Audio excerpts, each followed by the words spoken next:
I'm Dave Wiesdock, Sage of Creative Scaffolding. And I'm Jen West, Professional Rebel of Delight. And this is Shadow Casting.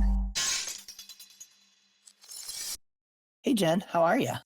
Doing really well today. Just lots of energy is bubbling inside of me. How are you doing? I'm feeling that 24 karat magic in the air tonight. Are we singing? I mean, I can't sing, but Bruno Mars, he's just got that, that We're good. the podcast musical. Yeah, exactly. Podcast, the musical. Shadow casting. Yeah, right. We'll have a very somber second act, Yeah, sounds good. So it's quote day today, isn't it, Dave? It is, and I just thought that it would be great to share a quote on magic today. I found this in my own personal development, and I just thought that this would be awesome to share with our audience because it takes such a serious topic and makes it kind of playful and light. So here's the quote. It's from Lewis Carroll from Alice Through the Looking Glass. And the quote is, "You know what the issue is with this world? Everyone wants some magical solution to their problem, and everyone refuses to believe in magic." Gotta just sit with that one. Is that from Alice, as a character saying it, or is that a quote he made later? I know it's in the book. I actually believe the caterpillar says this. Okay, Yeah. I think I love Alice in Wonderland because it really makes you step out of yourself. I love the Cheshire Cat and just those little statements. I think he says something like, if you don't know where you're going, then it doesn't matter which direction you go, except he says it in a cool Cheshire Cat way. But yeah, and so this one on magic, I feel that it's I want the magical pill. I want the thing that just makes me good, but I don't want to look for it. I don't want to find it. Well, and you kind of hit on the part that's unsaid, the subtext, right? Because it's, this thing where, like you said, everyone wants a magical solution, the magical pill. I'm thinking right now of the really culturally relevant example of Ozempic. Everyone wants to do that to lose those last few pounds. Everyone wants that magical solution, that silver bullet, like they say. In business, lots of people look for this because they're struggling with, customer retention or marketing or employee satisfaction. And so everyone wants that magic pill that silver bullet that's just going to make that solution solved. And I think you rightfully brought up the subtext, which is, it is that people refuse to believe in magic, and to get to that magic requires some work. It's interesting. We've created a false association with magic. We think of magic as the instant solution. Yeah, and magic does take work. Magic, you have to change your mindset. You have to change the way you look at the world. If you want magic in your life, there's some internal work that needs to be done. I mean, even in all the movies, the magicians are the older guys. They've done the work. You don't get to see the path of work they did to become this cool magical being. Well, and one of our favorite sorcerers on the big screen, Doctor Strange. I mean, he is the magical guy. He is the sorcerer supreme. He is the most magical person on the planet, maybe even in the universe. And we do a whole movie of him going through the process of unlocking that magic.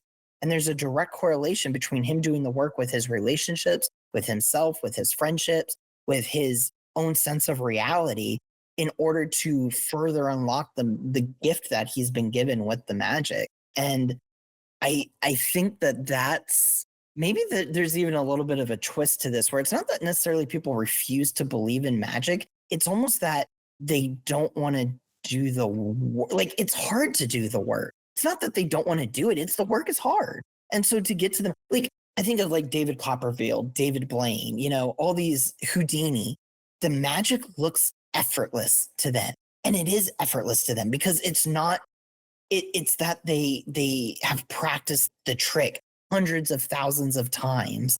And so there's a famous anecdote about Houdini, how when he does that escape trick where he's hung upside down in water while straitjacketed, they said that he had it so well practiced, he could get out of it within like seconds, but he would hold his breath for minutes to keep the suspense, to keep the drama. And in a way, though, him doing that made it look effortless. And so it's this idea that, yes, on the outside looking in, magic looks to be this easy solution. And we refuse to believe in it because we think it's easy. But the magicians, the sorcerers, they put in the time and the energy to make this magic work.